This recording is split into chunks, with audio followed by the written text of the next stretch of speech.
Hey, my name is Luke Schellenberger. I'm an ENT doc.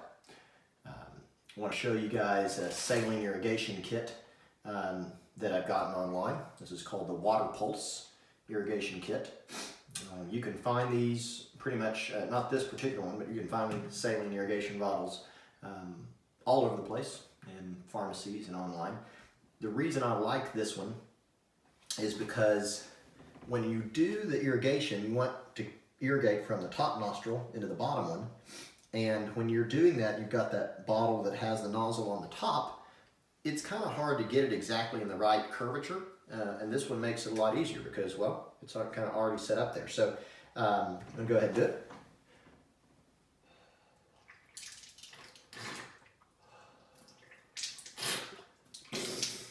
So just a couple of tips on doing the saline irrigation. One, breathe through your mouth. Okay. If you're breathing through your nose while you're trying to do it, one, it's going to go all into your throat. It's uncomfortable. Okay. When we breathe through our mouth, we seal our nose off from our throat, and so if the nose is sealed off from the throat, the only place where the saline can go is up into one side and out the other. Okay.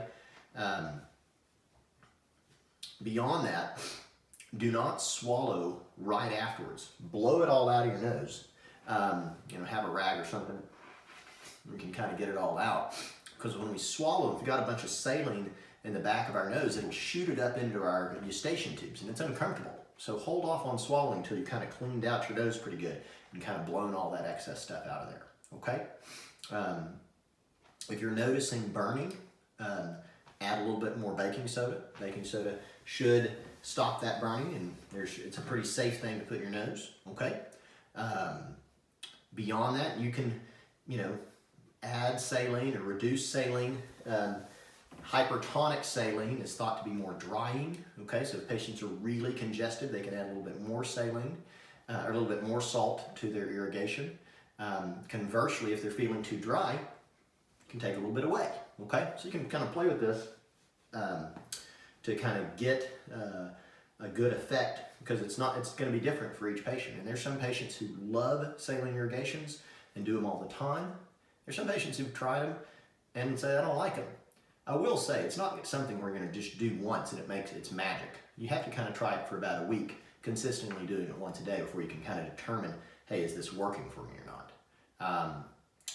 Anyway, that's saline irrigation. Makes a big difference for a lot of patients. This is the Water Pulse Irrigation Bottle. I think that's a good one, but I don't have any problem with using any of the others that are available too. All right.